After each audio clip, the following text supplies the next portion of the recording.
every day. I'm just having We should probably do like 6 a day. Podcasting. Is that the new life? Just the new life after the internet boom? Just doing freelance stuff for your old life? Hey, man. It does seem very popular. Freelancing? No, podcasts. Podcasts? Yeah. I don't know what you're talking about. This guy over here. I mean, I think it's becoming more and more popular. It's incredibly popular already, but I think it's a good sign that people are willing to put time into listening to podcasts. Some podcasts are like 3.5 hours, like JRE. It's crazy. Yeah, but they have a huge setup. Well, what I'm saying is, if you pitched that idea 10 years ago, hey, everyone's gonna love this. Okay, let me tell you this idea. Okay, we're gonna sit 2 guys down in a room, and they're gonna talk about mushrooms for 4 hours. All right, and it's gonna get a fucking 100 million downloads, and you're gonna be fucking wealthy off your tits. Nobody would believe that, but that's how it is. Paul Stamets is still one of the most popular people ever on JRE. He just talks about mushrooms for like 4 hours. Every day? Every time? No, I think he was only on once, maybe twice. But Okay. the point is that there's a market there for people to listen to even the most obscure things. Yeah. That's what that makes me happy. Where like, Me too. The market, you can sell anything. I like the idea that the internet is just infinitely big and anyone can go in there and like slice a little section out for themselves, and that can be their little world where anyone who is interested can go there. Yeah. It's good shit. I love that. I don't know, that I've come to realize that recently, not even like a long time. So I'm really happy about that. It gives me hope. Hoop? Hope. You've seen me heap. That like somebody would enjoy my podcast. That makes me happy. Just like it reminds me of when I did art, photography, and Photoshop and Illustrator. I spent at least like 4 extra weeks on this project in my illustration class. The professor at the end loved it, but he was like, never do that again. This is small little projects. It's but it was cool. I know how you feel. You know that sculpture I have upstairs of the girl and the dog? Yeah. That sculpture took up so much of my time. I was doing it for an independent study class. And that year I was taking a sculpture class and a ceramic 2 class. Mm-hmm. So I had 3 ceramics classes. And all studios. And that one took up so much of my time that I got my professors to agree to count it as a project for all 3 classes. Really? Mm-hmm. Nice. Because I was just working on that all day, every day. And it was of such a scale, like, pretty much no one else except in the master's department was building anything so big. And I built that. I'm really proud of that. I built that in a way that everyone was certain would fail. I built it in such a way that it's supposed to fail. It's not supposed to work. And it didn't explode. Is it hollow? Mm-hmm. But it was built with internal struts. To my understanding, big objects have to be slightly hollow. They have to be completely hollow, pretty much. If it's too thick, it'll explode. Yeah. And so it didn't explode. And that was such a strange and unusual thing that I ended up having like multiple occasions where I would have to stop what I'm doing in the ceramics building because somebody wanted to know exactly how I built that. And they would like take notes. Like, how'd you do this? How'd you treat the clay? Like, how'd you prep it? How'd you bind it? How'd you support it all? How'd you fire it? How'd you do this? How long was the fire? Blah, blah, blah. Mm-hmm. It was really cool. Yeah, pottery is awesome. I'm taking it next fall. Nice. Nice. I have to think for a second. I always thought pottery was fun, but I never had any like creativity in it. Like I'd sit down at the wheel and I don't know what the fuck to do. I'm like, fucking pot. Okay, a pot. Yeah. Maybe make the pot taller. Okay. Make a More taller? Okay, now I can't go anymore. Alright, now just fuck it up. Okay, it looks kind of good now. Let me fuck it up a little bit more. Okay, now it looks like shit. Okay. Start over. No, nothing. Didn't know what to do. But I had so many ideas with sculpture, I just had like no skill. It was such an intense learning curve. Almost everything I made would explode or would fall apart or... You would primarily do the wheel? Potter's wheel? Yeah, I did. I took a lot of pottery classes as well. It's an important part of ceramics. Cool. And I prefer doing the wheel. I just have no creativity. I don't know what to do, like I said. Yeah, it's pretty... You can pretty much only make a pot or a bowl on the wheel. Well, you have to make something that utilizes the centrifugal force of the wheel. And so you're very limited in It's usually shapes. round. It's always round. You know, you can fuck with a little bit of oval, but not much.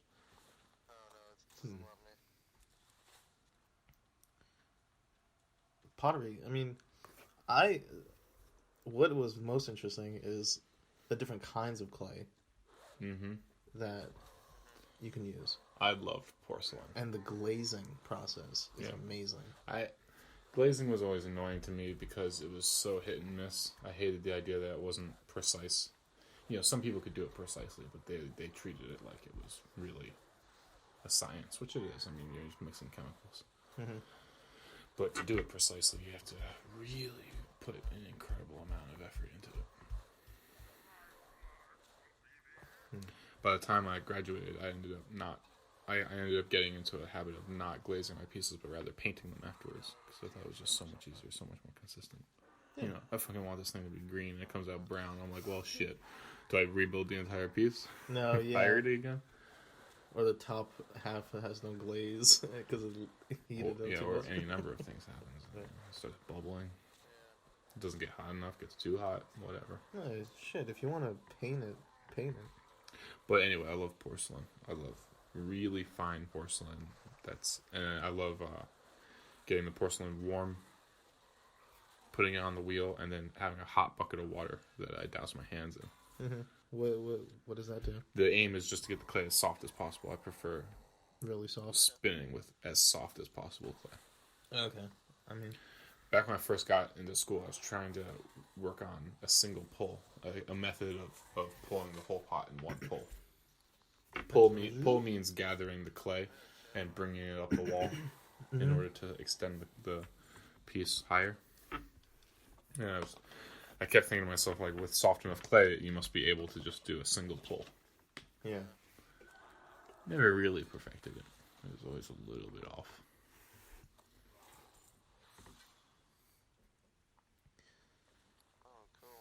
How fast did you end up doing one pull? Well, I would throw off the mound. What that means is you get a huge piece of clay, like 25-pound block of clay. And you have to wedge it really well and make sure there's no air bubbles in it. And you plop it down over the wheel, and it basically takes up the whole wheel, and you slowly turn it, and you get it really wet, and you kind of slap it into a rough pyramid, like a circular pyramid. Okay. And then you smooth it out well, and then the very top of it, you make an indent just a little bit down from the peak, and then you use that clay that's at the top of the pyramid to throw a pot, and then you just cut it off the top, and then you just gather some more off the pyramid, and you throw another pot, and you cut it off, gather some more, throw another pot, cut it off. That's called throwing off the mound. And I started doing that close to the end as well. And so doing that, you can throw like 50 pieces in an hour and a half. Okay, that's just more... Yeah, and I wasn't particularly fast or skilled, so you could do much, much more if you were really skilled. Okay. I never heard of that. Learn something every day. Some advanced shit. There's something you know that I don't. Pottery. Oh, that's fun. Pottery's fun. Extracurricular activities are fun. Sports. I don't play sports as much as I used to. I never played sports. I never had any interest.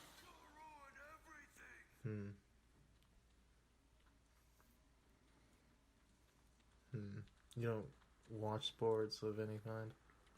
You know, I watch some UFC fights, but that's about it. Yeah, you do like UFC fights. I don't follow any of the fighters, though. Like, Yeah. I'll just watch the big fights, and that's it. And it's very entertaining when I'm watching it. I'm very entertained, but just don't have the time, man. Following professional sports just requires so much time. And obviously more interest than I have. What annoys you about it? Oh, nothing. Nothing annoys me. I mean, there's most of the sports I don't think are entertaining.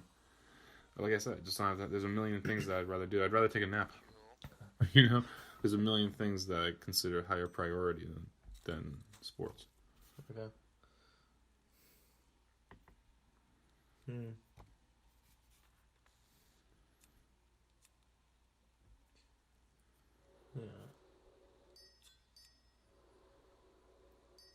What if you did play a sport? Let's say 4 years of your high school career you did sports. I would probably have to. Well, you know, we did do track. Yeah, we did. For about 30 minutes. Yeah, we did track. And as you saw, I didn't have much interest in being on the track. Okay. So, tried to do discus and shot put, as we both did. Really just spent most of the time in the weight room, sitting around. Yeah. Gym. Doing weights. Gym. Trying to get buff for the ladies. Never really happened, did it? Yeah. Man, I don't know about you, but my middle school gym was awesome. We just played dodgeball every single day. That's all we did. I don't even remember. Why did high school gym have to suck so badly? And middle school gym was so awesome. Fresh meat. Just. But you get into high school gym, suddenly it's about, like, fitness rather than just running around having fun. You want people to be fit. Make them play dodgeball every single day. All right? Even the people who don't want to play will still run around because they don't want to get hit in the face.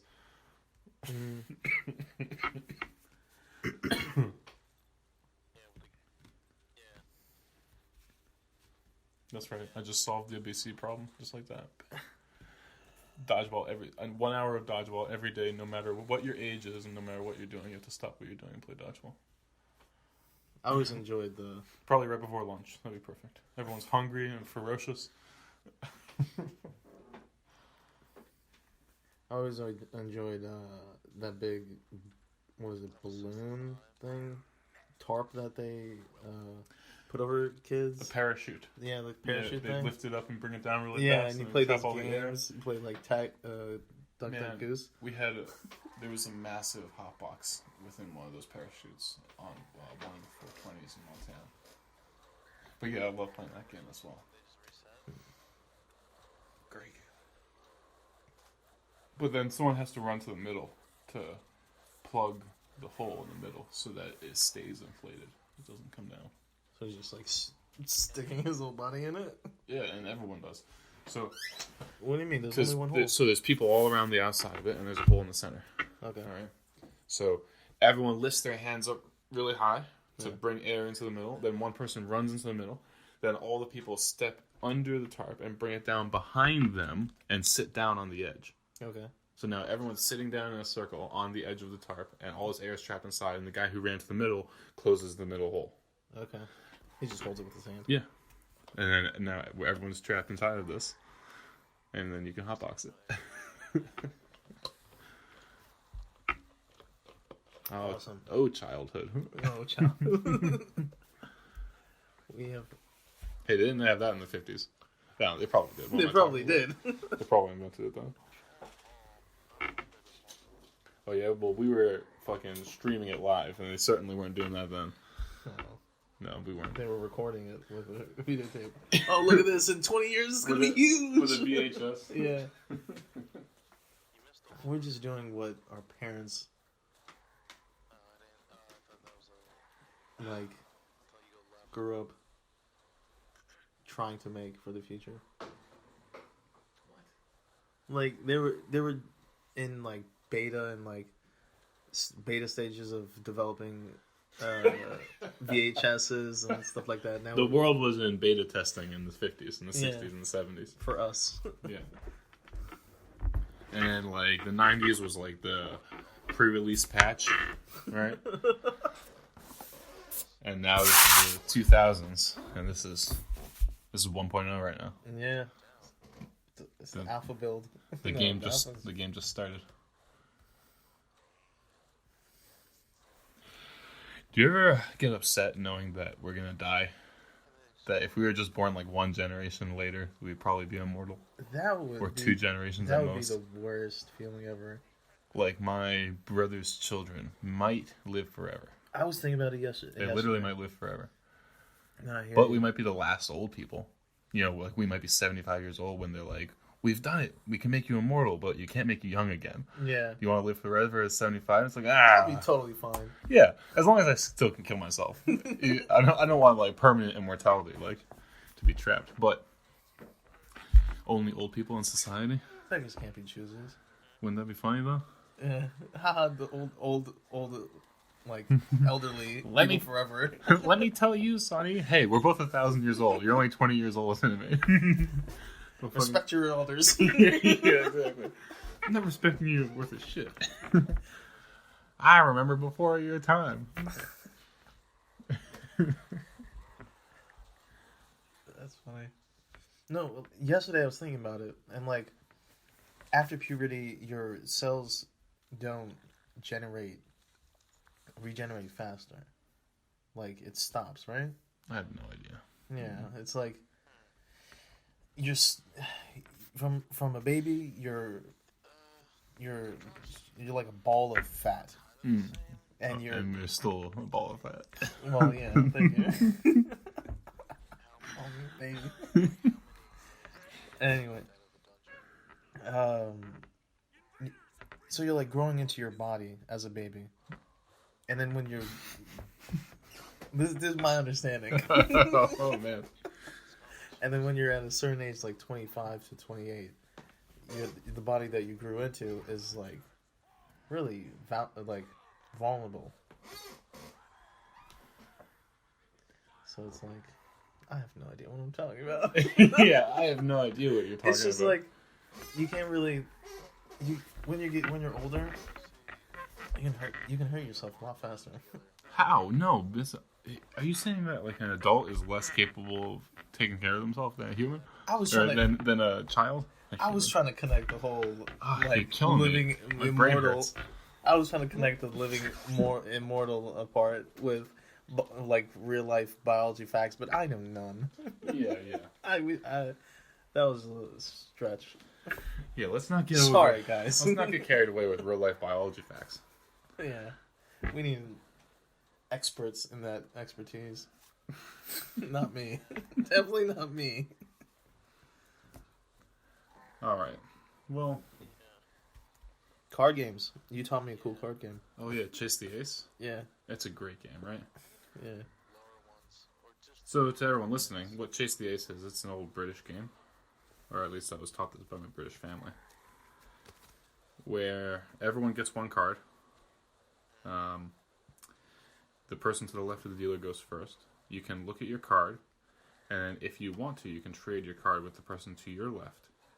And then we'll go around in a circle. Everyone gets one chance to either keep their card, their current card, or trade. Now, if you want to trade, the person that you're trading with doesn't have any choice, and you can only trade left. They have to give you their card, and then you give them yours. And so the reason it's called Chase the Ace is because Ace is the lowest card, and you want to end the round with the highest card. And so if somebody has an ace, you can see it working its way around the table as each person is given the ace and then trades it off to the person to their left. And then the dealer has the advantage because the dealer has the deck. And when the ace gets to the dealer cannot trade to his left, but rather has to cut from the deck if they don't like the card they have. And then whoever has the lowest card, or if multiple people share the lowest card, they put money into a pot. When you run out of money, you're out. And we usually do 4 quarters. Mm-hmm. So it's a pretty good game. No, it's amazingly fun. Simplistic and amazing. Good shit. Yeah. We played President also. For President's very complicated. People in the States. Yeah, everyone should Google it. It's another card game. That's a little more complicated. It gets frustrating though. Yeah. It does get frustrating. You feel like you have a great hand sometimes, and then you end up losing. Yeah. It doesn't make sense. It's possible. Other times you look at your hand and you're like, this is garbage, and then you win easily. I love the odds. Yeah, good stuff. Well, we're playing WoW again, so... Yes, we are. Kind of. We're going to need to get back into that. Well, I'll be playing more when I'm in China, ironically. Yeah. Just here on this visit, I'm so incredibly busy. Yeah, totally cool. However, I have to say, just to deviate a little bit from WoW, that Doom game is fucking amazing. Is that? Yeah, Doom 2016. It's an amazing game. It looks so beautiful on that computer, too. Ah, man. It's just so good to be playing it and not watching it like I have been for so long. Is it what you expected? Oh, yeah. And so much more. It's, I hear it's not as scary as the previous ones, and, like, it's more lit and stuff like that. I appreciate that. I don't want a horror game. I just want a really fast-paced first-person shooter. Yeah. And that's exactly what it is. And that's what they delivered. That's cool.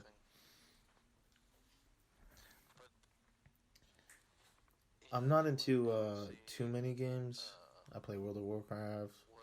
I got out of the FPS scene. Ironically, I was in tournament statuses back in the day. In what? Counter-Strike. I was in a league. No way. Yep, in middle school. Were you good? Yeah, I was in a league. What does that mean, though? You were in, like, a good league or a shitty league? There was only one league. But I practiced with them. Played some matches, won some matches.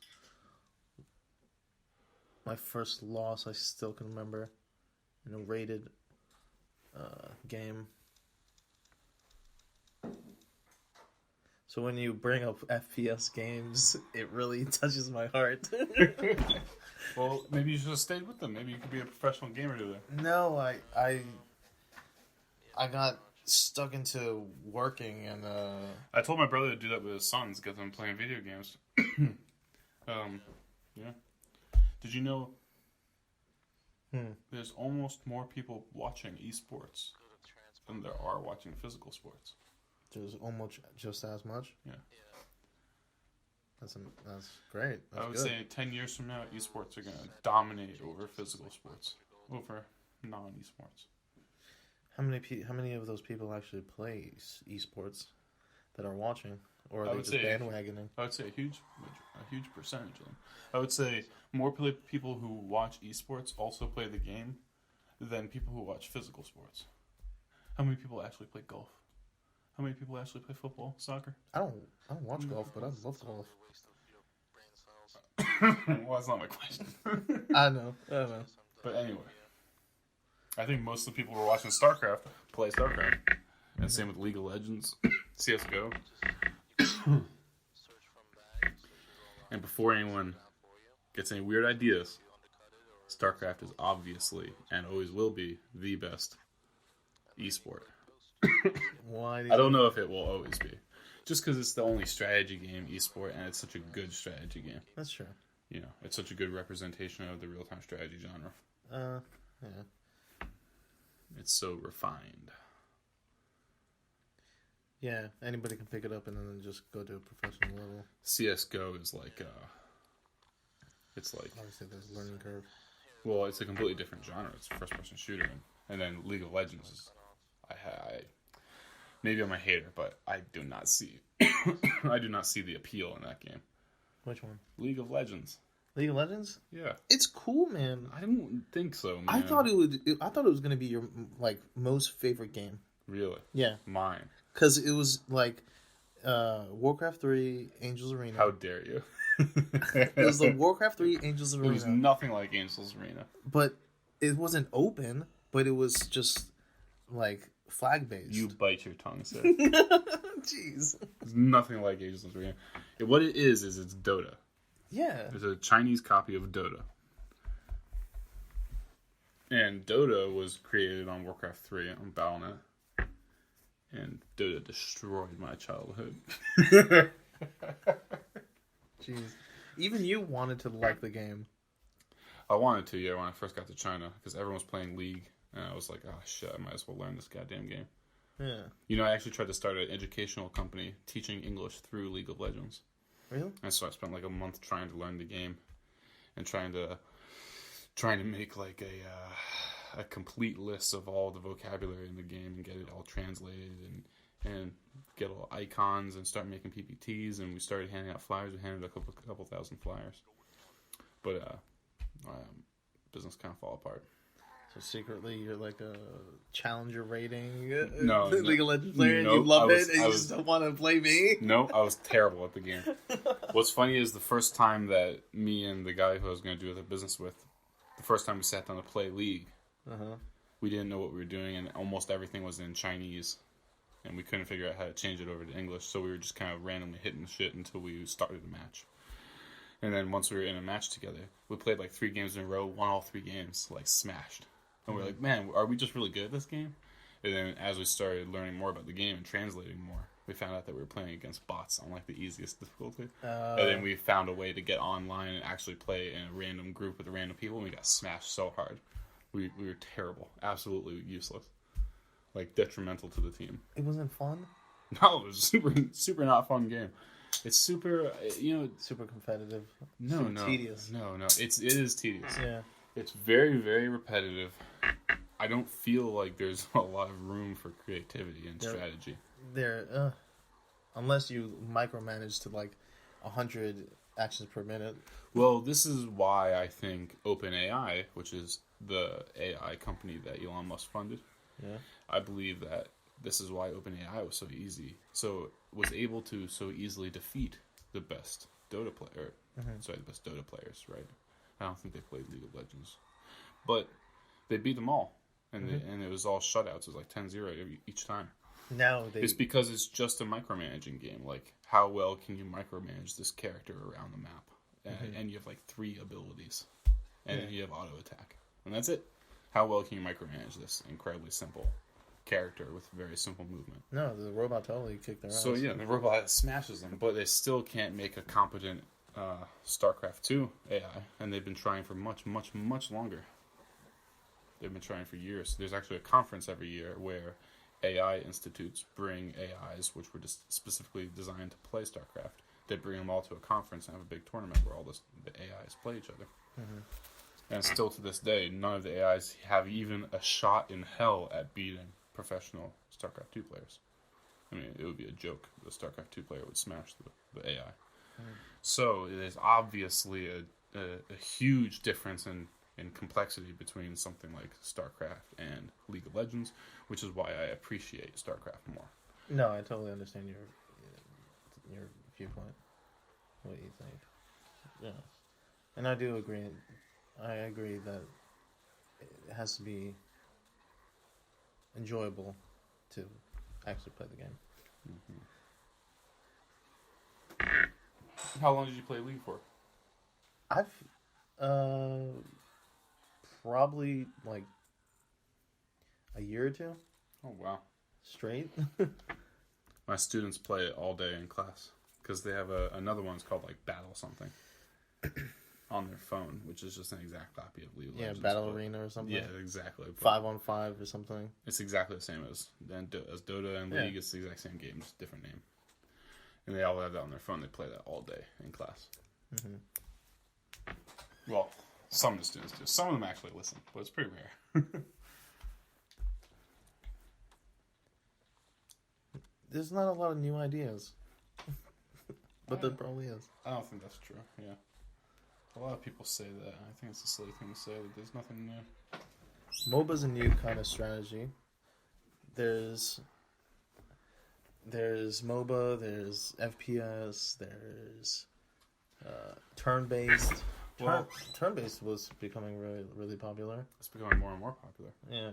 Unfortunately, it's not where I would like it to be. Turn-based? Turn-based strategy games. Now, how do you feel about this question? Would you rather have a turn-based strategy game or a full-on real time. Real time. Real time? Yeah. The turn-based thing has always felt disingenuous to me because I don't see that there's a lot of challenge to strategy when you have an infinite amount of time to consider strategy. Yeah. I like a game to constantly have the background pressure of knowing that your enemy is working while you're not working. Okay. It becomes even more competitive no matter what the restrictions are and the playstyle of the player is. Like, have you ever played Stellaris or heard of it? Possibly. Stellaris is a game that I think does so many things wrong. However. Is it a MMO? Mm-mm. Okay. Grand strategy, turn-based, take over the galaxy type of game. Okay. You develop your home planet, you build fleets, you mine asteroids, you take over other planets, you have giant fleet combat. Mm-hmm. You know, it's a game with so much potential, and it's done very well polished. It's a little bit of a nightmare with the modding is, but anyway, the point is that they are a real-time strategy game. Okay. That has like a community that has like a time frame, and so you'll do like a research and it'll say it'll take this many days, and time is just going by. You can fast forward time or slow it down, but you can't stop it. Okay. I'm pretty sure. But the point is that it's interesting to have such a huge scale and to be always in real time. Everyone's doing everything at the same time. That's interesting. How do they have it like fat? You can switch between the pace of the game? I'm pretty sure you can fast forward. You can fast forward. I'm pretty sure. In a single match? No, there is no match. You're always on the campaign map. Oh, so when there's a battle, there's just a battle going. No, it's not turn-based. No. Oh, there's a campaign map, which is the galaxy. And you can zoom into an individual solar system, but everything's always going at all times. Okay. There's no, like, pause. Because the person's playing it. You're playing against computer and everything, and the computer is always working. Okay. It's like StarCraft.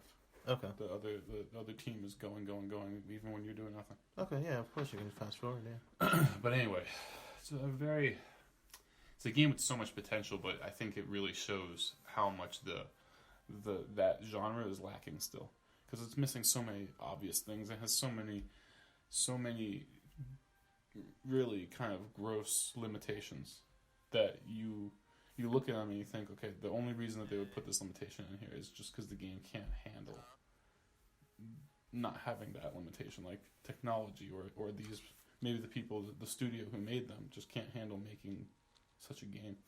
You know, it's a game that's telling me that I'm running a galactic spanning empire with, 30 solar systems under my command, but I have like a fleet limit of 50 ships. So, what? Yeah, that is. Yeah. I would have trillions of people in my society at this point, but I can only have 50 ships.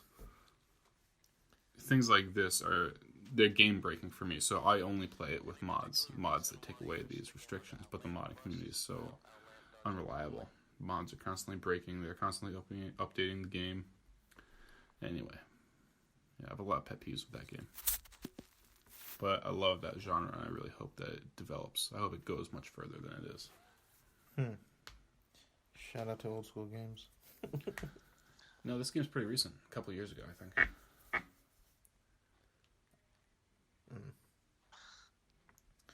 Well, where are we at? We're at 34 minutes. 34. Should we cut it off? You think that's a wrap for this one? Yeah. Alright. Not as long as the last one, but probably longer than the other one. I don't remember the first one. I don't remember how long it was. Yeah. Alright, everybody. Thank you for listening. This has been Brian and Arman again. We still have a name for this. What should we call this? I don't know. Maybe we'll crowdsource an idea. I like it. Yeah, we'll think of something. Yeah, we'll think of something. Alright, everybody. Thank you for listening. Have a great day or night. Whatever. Yeah, take care, guys. Peace out.